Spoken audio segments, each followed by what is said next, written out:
So welcome to everybody. We're just going to wait one more minute while people are getting themselves into sync with the live streaming on Facebook.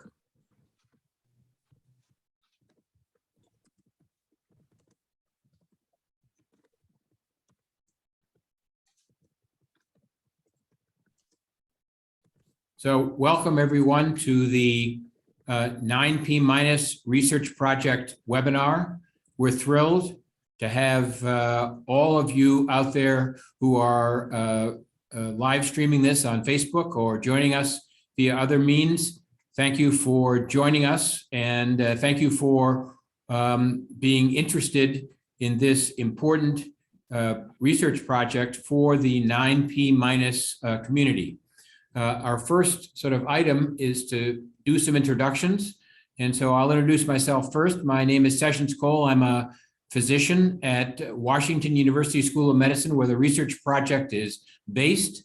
And I've had a long-term relationship with the 9P minus community through a patient whom I first met about 19 years ago. Dr. Dixon, do you want to introduce yourself? Sure. I'm Patricia Dixon. I'm a medical geneticist and pediatrician. I am currently the chief of the Division of Genetics and Genomic Medicine at Washington University in St. Louis, and I lead the clinical team in the 9P minus project. Thank you. And Dr. Turner? Hi, I'm Dr. Tishelle Turner, and I'm an assistant professor in the Department of Genetics. And I lead the genomics part of the project, and my lab is very involved in that as well. Thank you. And Ms. Tate? Hi, I'm Tori Tate. I'm a clinical research coordinator for the 9P minus project. I am kind of the middleman in between the network and the research project, but I'm really here to facilitate your interest and help you with any questions and explain as much as I can about our project.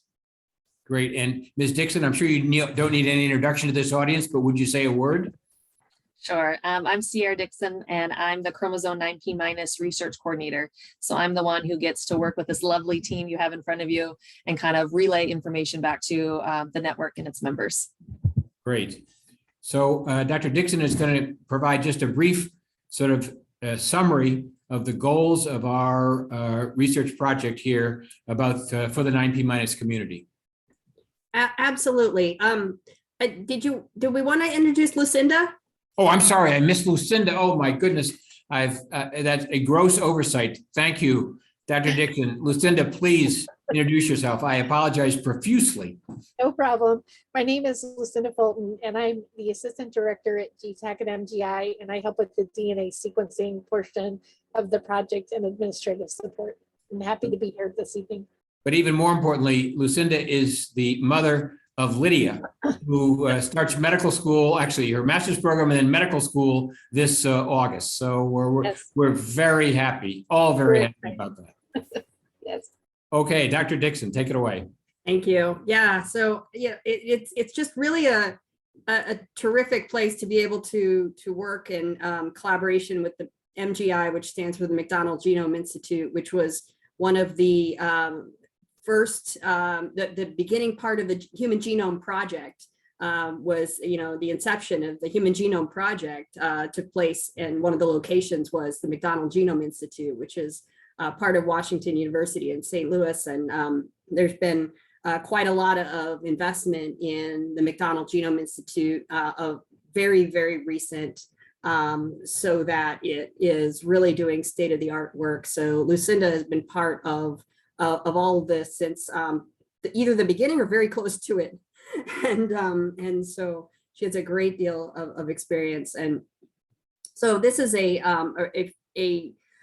really a wonderful collaboration between us, the clinical team obtaining samples and phenotype data, and the genomics team, which is really what is producing the novel and state-of-the-art research that's happening. So the goal of the project is that we would better characterize the 9P minus deletion and the more any more complex structural rearrangements that might be on in that area, to try to define what might be causative of the condition. So I like to, and if you've been on this webinar before and you've heard this analogy, I apologize, but I like to think of it as kind of like looking at space through telescopes. So if you think about the DNA as instructions on how to make a baby, and they're packaged into chromosomes.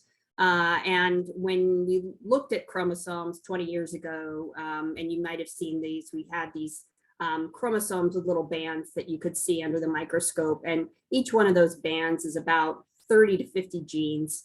And so we were really looking, it's kind of like if you were out in your backyard in the 1970s and trying to look up at Jupiter or even the moon through your telescope, you could make it out, but you really can't see a lot of detail there. So then chromosomal microarray technology came around in the 2000s and allowed us to see with much better resolution what we used to see, just really from kind of far out.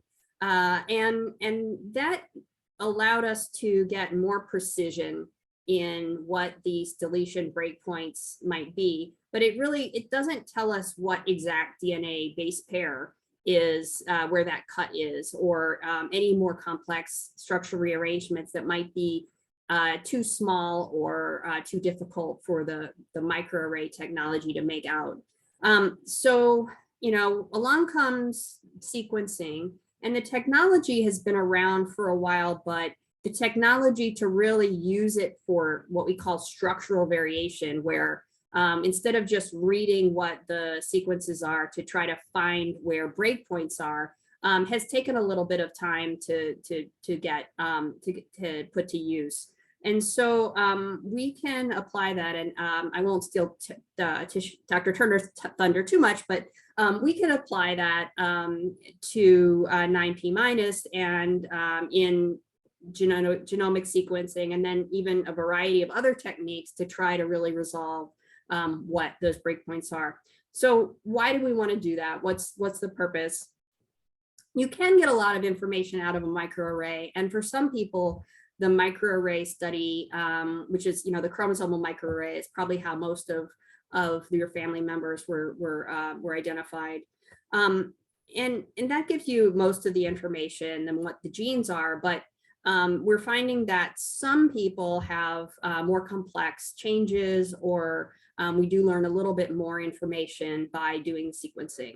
And so we can also collect what we call phenotype data, which are clinical features, and try to put together a database. And when we have enough people to have enough statistical power, we can look at what those features are, those clinical features, phenotype features, and try to match that up with the specific structural changes that we see in 9p minus. It does take time because everybody's deletion is a little bit different, and the phenotypes, matching those up takes time, and it takes a lot of participants.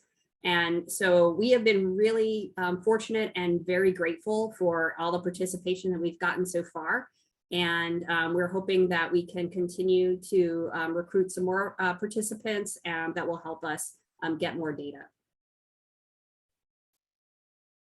Great, thank you very much. And one other thing I want to highlight is the research team here at Washington University is very grateful to the 9p minus network for its generous support of this project. We understand that research support is difficult to raise, and we're very, very grateful to Ms. Dixon and her colleagues for their commitment to this particular project. So Dr. Turner, maybe you could just outline very briefly the sort of state-of-the-art methods that you and our colleagues are using in this project. Yes, so in this project, we're using a technology called whole genome sequencing. So basically, we look at every single base, every DNA base pair in the genome, and we sequence that.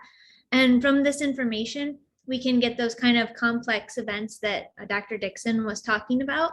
And I'm actually going to walk through one of those that we focused on in our paper a little bit later in the meeting today. For some individuals, the variation is very complex, and we do something called long read whole genome sequencing, which is a technology that only came out in 2019, the high accuracy that it now has. So that's very good. Like, we can apply that in the subset of individuals where the variation is very complex. I think maybe that's all I'll say about that, because I'll walk through an example a little bit later.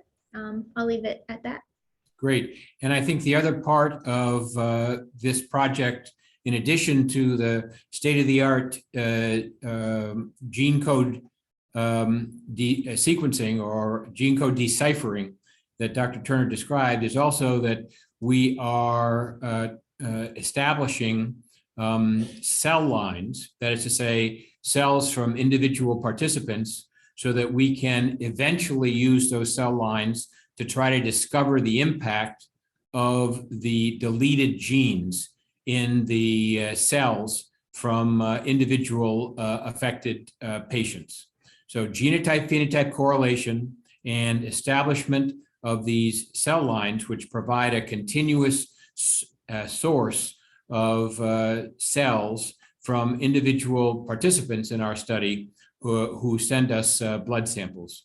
Tori, maybe you could say a bit about the logistics of participation in our study and how many we've recruited and how many more we'd like to recruit. Of course, yeah. So our current enrollment status is actually at 63. Our goal would be 100 participants. We feel as though that would give us enough data to begin to really understand and comprehend the genotype-phenotype correlation.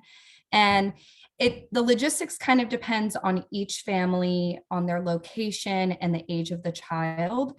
We do, myself and Dr. Cole, we take a large responsibility in collaboration with local physicians to do a blood draw through them. And if they're old enough, the participant, we do try to use a facility called Exam 1 for the blood draw. Otherwise, the responsibility on the participant and the family is giving us access to medical records. We have a release form. And then after that, it's just kind of the waiting game until the report's ready. And we would meet with you with Dr. Dixon, a genetic counselor, and myself, or a different coordinator to go through those results. And then that's really the entire participation. It can take some time, about a year for the results to come out usually. But it just depends on the family, like I said, and if they're outside the United States, we're unable to enroll them at this time for the study, but it feels as though we're getting a little bit closer to solving that issue, and we're hopefully going to solve that by the end of this month. And Tori and Ms. Dixon, could you just say a word about the REDCap database and how we're trying to coordinate the project's data collection with the 9P- networks registry? Yeah. So what I have spoken with Sierra Dixon about actually is potentially creating, with our collaboration, a REDCap database that upon entry into the network, you would fill out phenotypic information that is shared specifically with the network. And once you're enrolled into the research project, that could be shared with us so that you're not actually having to relay that same information again. So it would potentially take a little bit burden off of the participant, and it could ease participation into the project a little bit. We haven't finalized that, but that is something we have discussed. But otherwise, we're getting a ton of information from the medical records when the release comes through.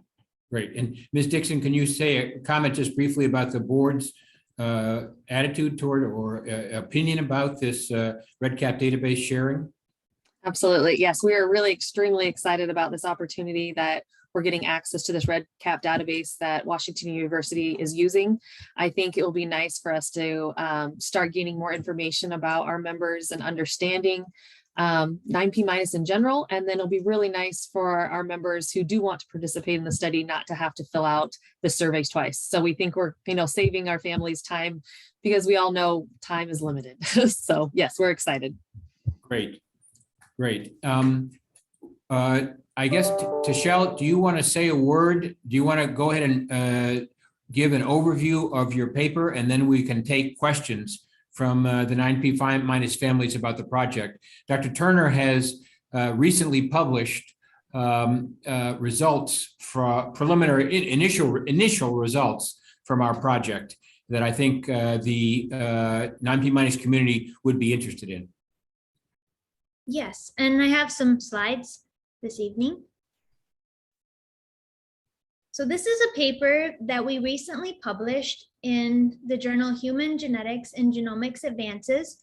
And I wanted to highlight the 3 people on this paper that are from my lab, but in particular to talk about how important the 9P project is to families and to understanding 9P minus syndrome, but also to encourage you that we're training the next generation of scientists as well. So the first author on this paper is Eleanor Sams, and she will be beginning her PhD training next year at the University of Pennsylvania. So I'm really excited about that, and that she was able to learn a lot from this project as well. So the paper is called From Karyotypes to Precision Genomics in 9P Deletion and Duplication Syndromes. And as you can see, everyone in this group is a part of this paper.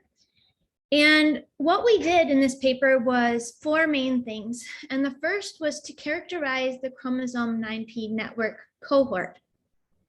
So I was very impressed. In fact, me and Eleanor sat for quite a bit of time going through the history on your website.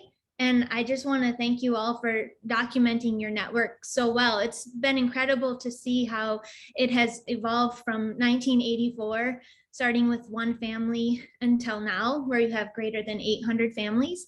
And we actually plotted out this growth over time. And I think it's really amazing. And I just wanted to say that that's very cool. So I just thought I would share that with you. But the first thing we did with the data itself was to begin to assess things about 9P minus syndrome. And the first thing that we can tell from this graph here is that shown in blue are countries in which there are individuals from the chromosome 9P network. And so you can see that 9P minus syndrome is in fact a global syndrome. There are people all over the world that are represented. The next thing we did was to look at the genomic information that was available already. And so there was data on 719 individuals. This is the largest data set of individuals with 9P minus syndrome that has ever been published. And what we could do from this information was to begin to aggregate where the deletions are on a broad sense. So the data that we had access to was karyotype level. So this is not the kind of precision genomics that we'll talk about in just a moment, but even so, we can begin to identify trends. So this is the P arm of chromosome 9 shown along here. And there are all these little bands, like 9P24.3 is one of them. And out here is what we call the telomere. So this is the end of the chromosome. And if we go all the way to the right, we have the centromere, which is kind of like the middle of the chromosome. It's the way you can think about it.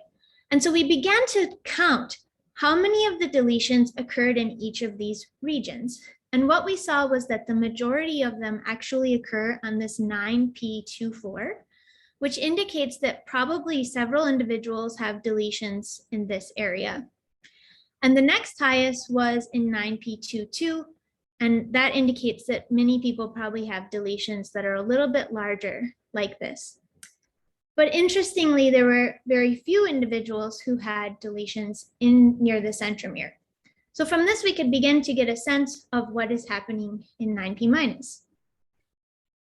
You probably all are aware, we've talked about it on other webinars, but you may also be aware just generally that in 9P minus syndrome, about 50% of the time, individuals will also have an involvement of another chromosome. For example, a piece of one chromosome could attach to the chromosome 9 with the deletion. And so we actually hypothesized that perhaps there was some trend for a certain chromosome that would always be involved with chromosome 9. But that hypothesis was not true. In fact, what we found was that many different chromosome arms can be involved with the deletion. So for example, there were some individuals who have involvement of 1q and some individuals with 9q. For example, ring chromosome 9 was something that we saw as well. So this is very helpful to us as we begin to try to understand more about 9p minus and the associated genes. We next went on a survey of the literature to identify phenotypic characteristics that were already known. And for this, we actually expanded our search and also looked at duplications so that we could do a comparison of individuals who had deletions versus individuals who had duplications on chromosome 9. And this is the table from our paper. I'm just going to go, I have it kind of cut into little pieces so that you can see it. And what we have here is the region or system that is affected. And then we have the specific phenotype. And then we have the percentage of individuals with a deletion that have that phenotype and the percentage of individuals with duplications that have that phenotype. So for example, developmental delay is seen in 100% of individuals with deletions and 99% of individuals with duplications. So we would say then that that is a shared phenotype between people who have deletions and people who have duplications. But what was interesting was we could begin to identify other features which were different and mirrored each other. For example, in deletions, we would see upward slanting palpebral fissures, whereas in duplications, they were downward slanting. So that's what we would call a mirror phenotype. So we generated this table and we thought it would be helpful to the community. In fact, I've heard back from others who are assessing individuals with 9p minus. I got an email the other day from someone who was assessing a 9p minus individual, and they said, thank you for this paper because it's kind of helping us to have a reference for these different phenotypes and genes and things. And that was pretty exciting to hear, like real application of this. But anyway, you can check out the paper. It is listed on the 9p website, but it has all of these different phenotypes. And then the next thing we did was to characterize the genes that already are on the P arm. Like, what do we know about them? And so we created what we call this map of the genes. And so for this map, what we did was we searched through all the literature and we identified genes that were associated with disease and resided on 9p. So again, we have now out near the telomere here, and then going all the way across again into the centromere. And we categorize genes based on which systems they affected. So for example, these are genes involved in disease of the blood. These are genes involved in disease of the brain, like neurodevelopmental disorders, which are shown in red, and neurodegenerative, which are shown in blue. So we created this map, and you could look at these. We actually have tables and other things in the paper that you can get more information about each of these genes. And what you can notice here is out on this 9p24, where we saw a lot of deletion breakpoints, we see several genes involved in neurodevelopmental disorders, same with 9p22. But as we move to the centromere, where very few people have deletions, we can see there are many, many genes. So perhaps that is why we see very few deletions in those regions. The final thing we did was to show an example of precision genomics that we've done. We've done other workups now, and some families have gotten the reports back already. Some that will be coming hopefully soon. But what we did was show the first example of precision genomics in this paper. So precision genomics is something that we're very interested in understanding the genomic variation down to the precise nucleotide. And for this individual, the variation was complex. And this is a figure from the paper. So I'll just go ahead and show you the result first.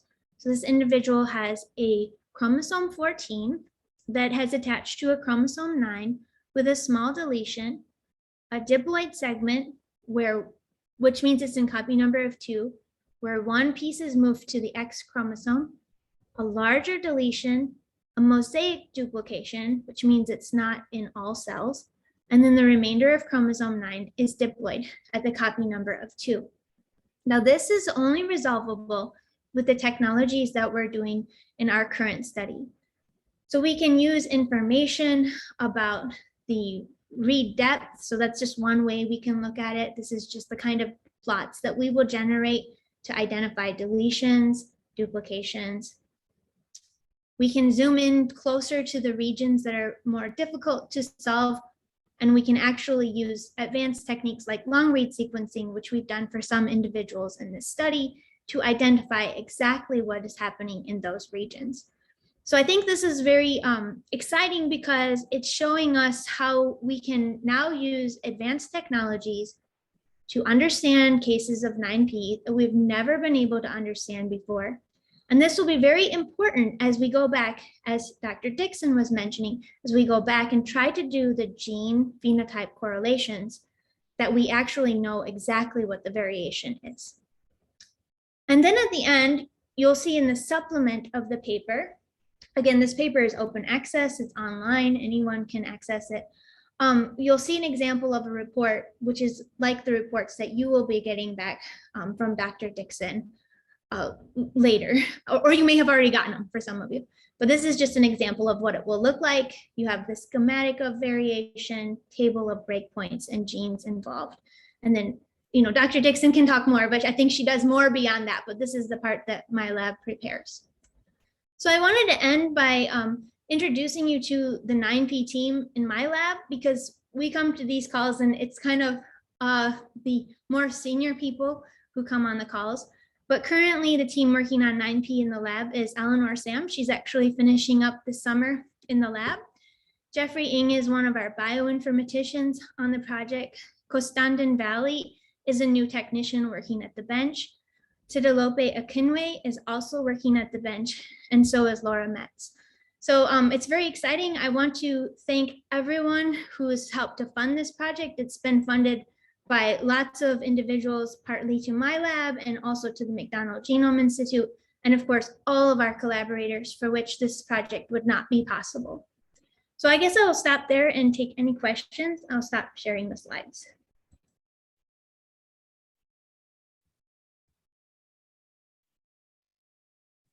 Thank you very much, Dr. Turner. That was a terrific summary. And there is one question in the Q&A that you might want to address.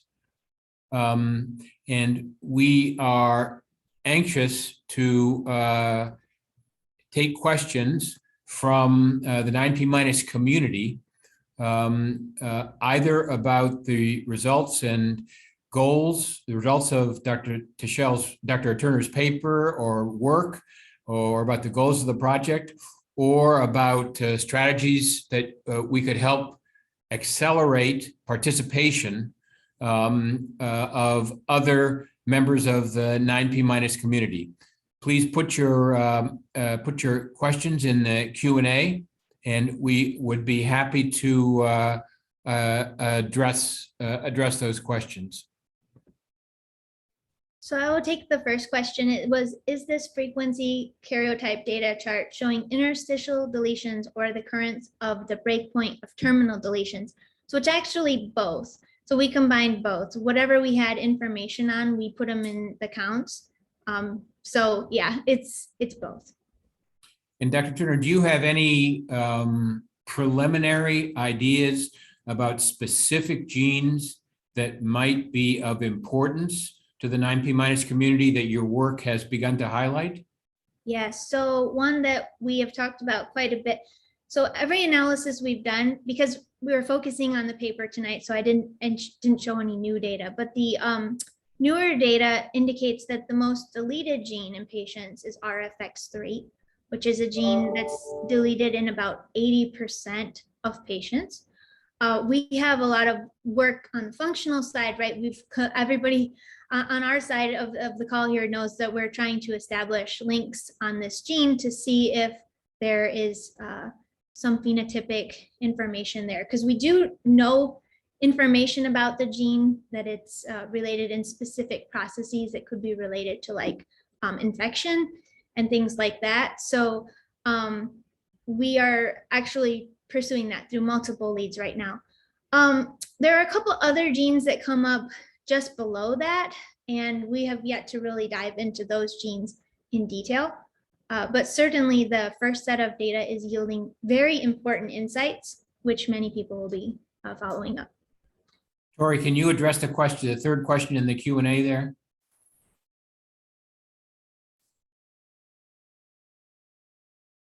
I'm looking and it might be a little bit different on my side. It says, hi, I'm located in the US.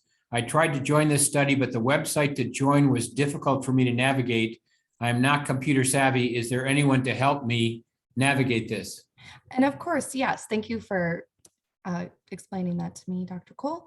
So Ashley, it looks like I am very happy to join a Zoom call or even a phone call to help. We do have a few options for enrollment. And if you're interested, we don't have to go the computer route. That's a newer avenue that we're still trying to work out on our side. We do have paper consents, but getting it to a participant and back, that can be a little bit difficult and time consuming. So we do have the computer option, but it just depends on each family. And like I said, I'm happy to go by phone or meet by Zoom to explain that further. And Tori, can you put your email in the chat Of course. or in the Q&A? Yes. I just got rid of the question by accident. I'm not very computer savvy either. It's just, we can give them our main genetics line. That way they can get to any of us on the clinical team. Mhm.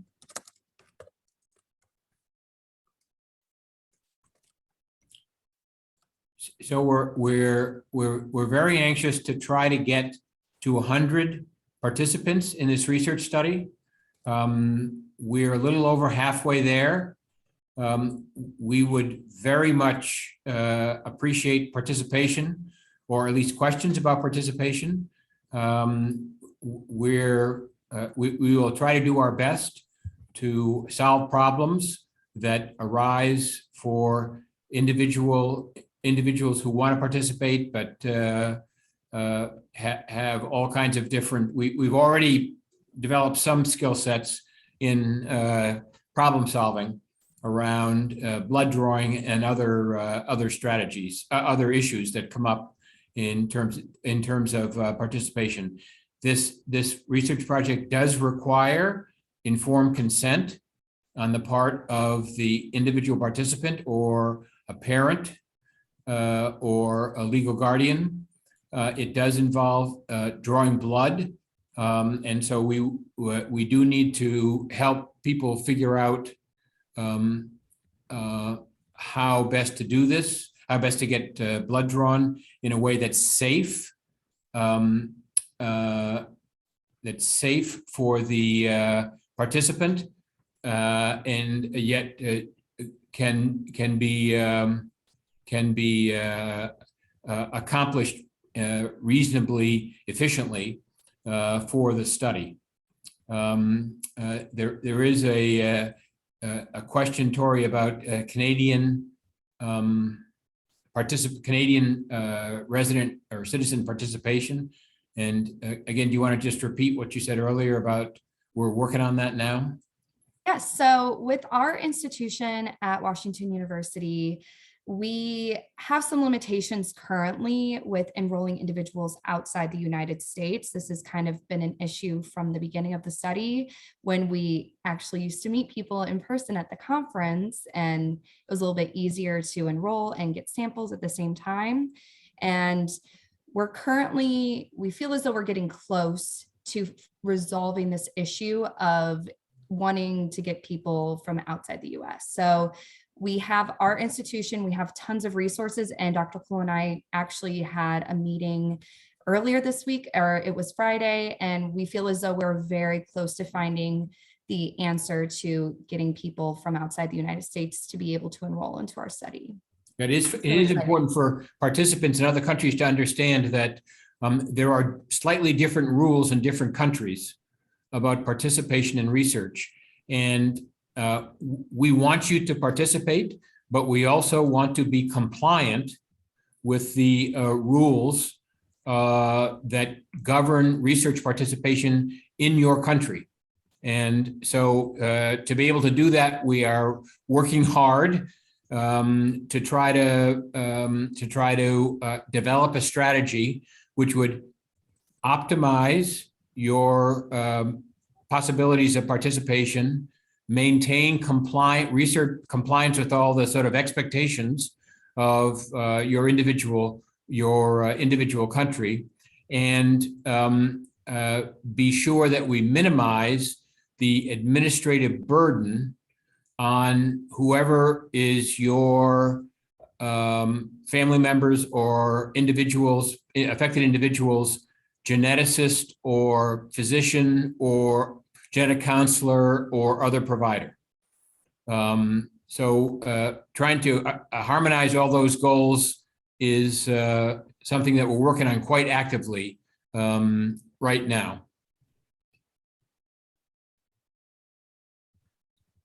So I saw a question in the box about the map. So it said, hi there, the map showed 719 individuals out there with 9p minus globally. How do you know this number, and do you suspect it could be higher and maybe some people are not diagnosed? Just curious. So that map was based on the 9p network cohort. So of course, there are probably more individuals in the world who have 9p minus than what was represented on that map, but that's based on the network cohort. Yeah. I'll just add in, when we gave Dr. Turner. You're muted, Ms. Dixon, you're muted. Thank you. And I'll just add, when Dr. Turner got the information, that was the number we had within our network. We are now about 850. So the number keeps growing, but that's our most up-to-date number, is about 850. There's a question about the next 9p minus gathering. Yes, we very much hope to be at the next 9p minus gathering, which I think is being planned, and Ms. Dixon can correct me, for the summer of 2023. Yes, you're correct. Information will be coming out shortly, but yes, there will be a family reunion next summer in New York. So stay tuned. New York State or New York City? I want to say Buffalo, New York, but I'm not, Buffalo, don't hold me okay. to that. I don't know exactly what city where it's in, but it's going to be in New York State. Okay, that sounds great. That sounds terrific. So I've been asked in our chat to post contact info for the team in the Q&A, but I don't have the ability to type questions, so I can't initiate posting that contact information. I can only type it as an answer, which should be in the answered questions box. But at any rate, our division can be reached at 314-454-6093. That's our main line. You can ask for Tori Tate, or you can ask for me, Patricia Dixon, and we will get back to you at when we can. And that way you don't have to use our website. I apologize if it's difficult. Great. Oh, we can type in the chat for all attendees to see. Oh, see, look, I'm learning new things about Zoom after all this time. So you can see the things we type in the chat. All right, great. Great. So we certainly would welcome additional questions from the 9p minus community. Looks like there's one here. Yes, okay, so I'm going to answer this one live. So the genetic testing results, just so we kind of go through the process. So our clinical team is actually quite clinical, for lack of a better word. So we have, so I'm a medical geneticist. We also have Dr. Neidick, who's a laboratory geneticist and a medical geneticist. We have a medical genetics fellow on the team. We have a laboratory genetics fellow on the team, and we have a genetic counselor on the team. These are research results, however. These are returned non-clinically. You will, if there's a karyotype performed, you might get a signed report for the karyotype that was performed, depending on whether that was performed as part of the study or not. But otherwise, these are going to be returned as research results, so that you are not supposed to use them for clinical care.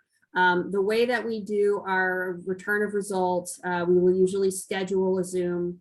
I will be on it often with one of our residents, and Ms. Tate, or our study coordinator, and the genetic counselor.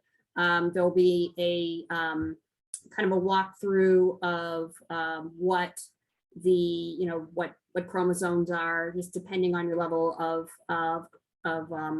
understanding, just to make sure everyone has an understanding of that.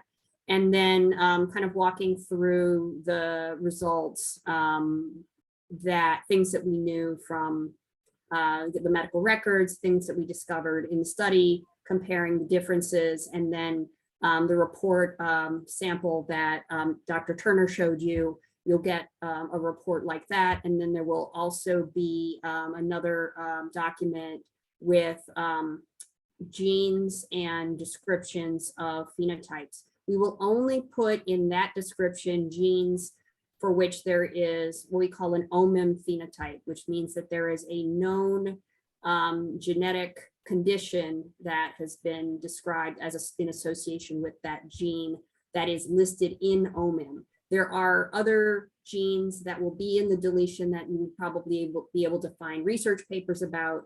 There are other genes that probably will be found out to be part of other or causative for other conditions. There are genes that are in OMIM but not associated with any known conditions. Those are not going to be listed on a detailed report for each gene, but they will be on the list as showing up in that deletion on Dr. Turner's one-page report, like the sample that she showed you. So you'll have the opportunity to ask us any questions. Usually the whole process takes about 20 to 30 minutes. You're welcome to bring whoever you want to the Zoom call to hear it with us. And we're always available for additional questions or clarifications should they arise. Great. Dr. Turner, there was a question about the age range of the participants in your study. That is a good question. For the 719 and the 9P network cohort, we did not get access to that kind of information, so I don't know. But Tori may know for the current individuals that are being recruited into the new genomics study. I do have that information. We do have as young as infants in the study, and I believe the oldest participant that's enrolled is in their 50s. So we have quite a range of young children to some older adults. I think we mostly focus on younger children to young adults, but there are definitely older adults too.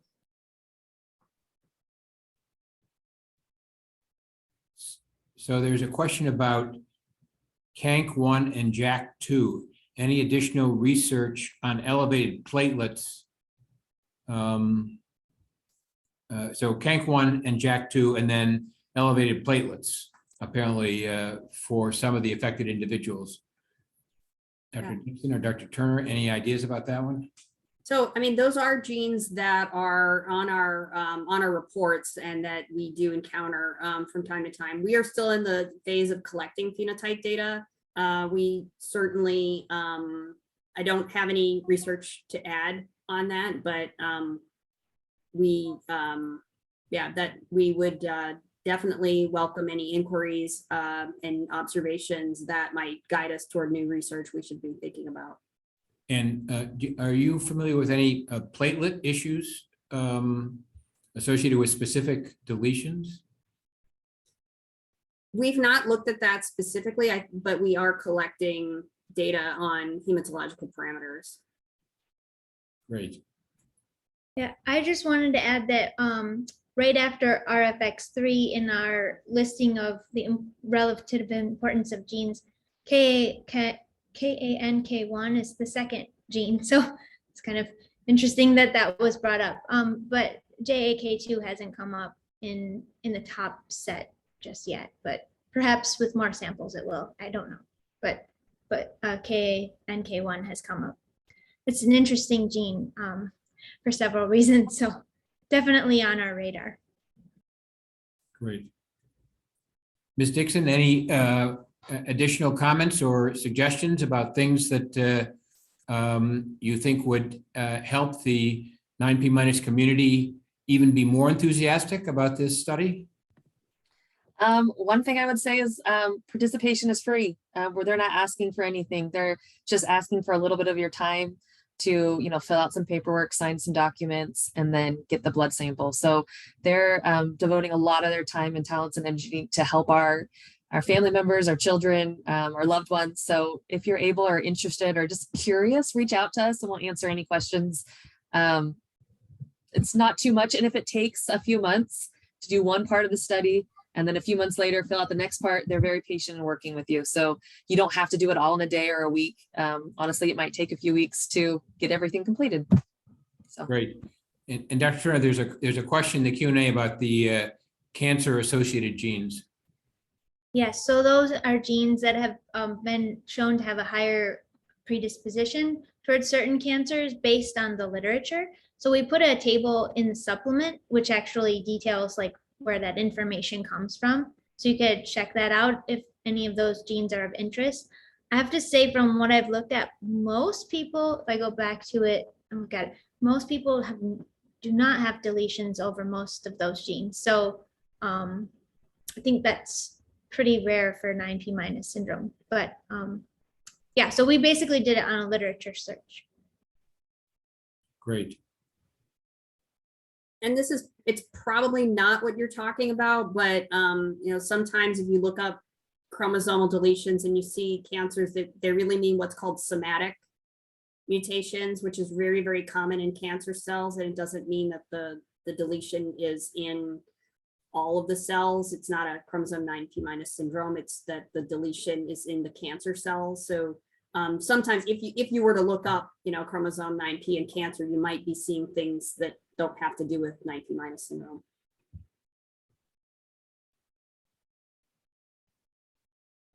Great. Well, it looks like we're very grateful again to the 9P minus community. Let's see, there's one other question here, I think. Oh, an MLLT3 deletion for one of the affected individuals. Any thoughts about that one, Dr. Turner? MLLT3?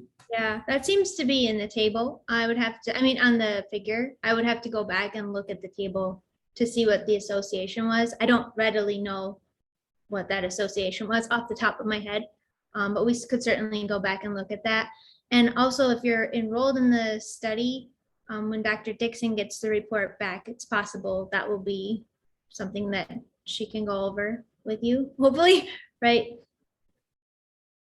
Great. Yeah, I'm looking at this now. So we haven't come across this yet in the ones that we've returned, but it's certainly something that's possible. And the question is going to be, is it a haploinsufficiency or is it disruption? Because and then what's the mechanism of cancer within individuals who are haploinsufficient for MLLT3? So we would look at all of this, like, for example, if this were a gene that came up in one of the reports that got to that stage with us, we would look up the mechanism and give you what we can say about it, and then we would put that in the report and go through that with you on the call.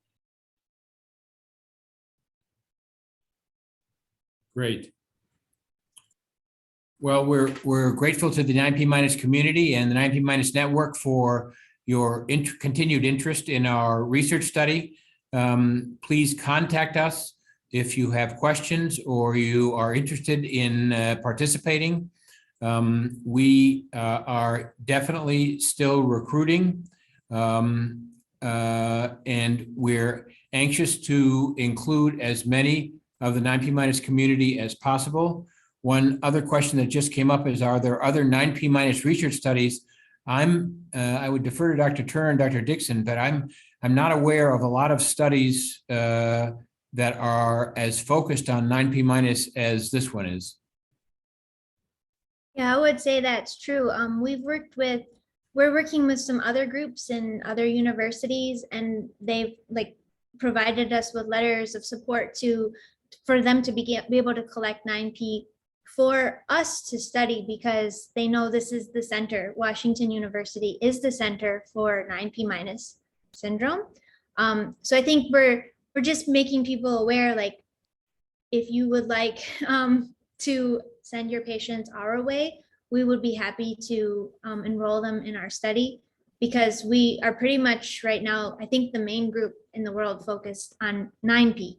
Other groups are focused on other chromosome arms, but to my knowledge, we're the main, if only, group working on 9P at the moment.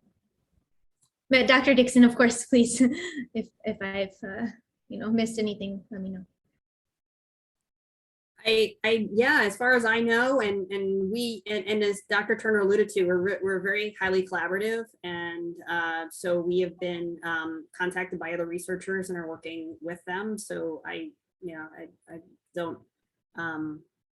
don't know of any, but if there are any, we be happy to know about them and work with them.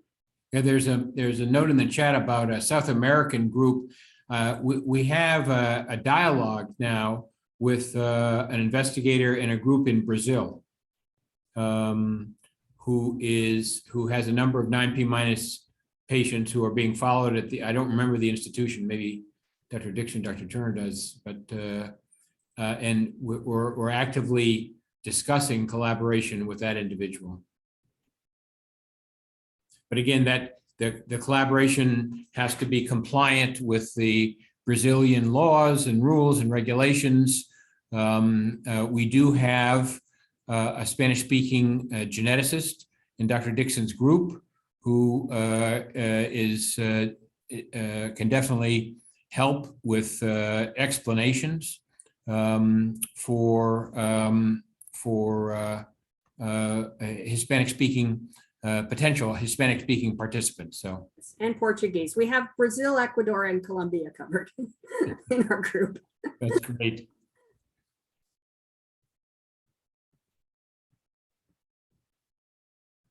Well, we're just about out of time here. Thanks to everyone who has participated. Also, thanks to the members of the 9P minus team here at Washington University in St. Louis. Thanks to Ms. Sierra Dixon and to all the members of the board of the 9P minus network for their continued interest and commitment and support of this research study. And we look forward to anyone who wants to participate. Please let us know, and we will try to get you involved. So from the 9P minus Washington University in St. Louis team, thank you, and have a good evening. Thank you.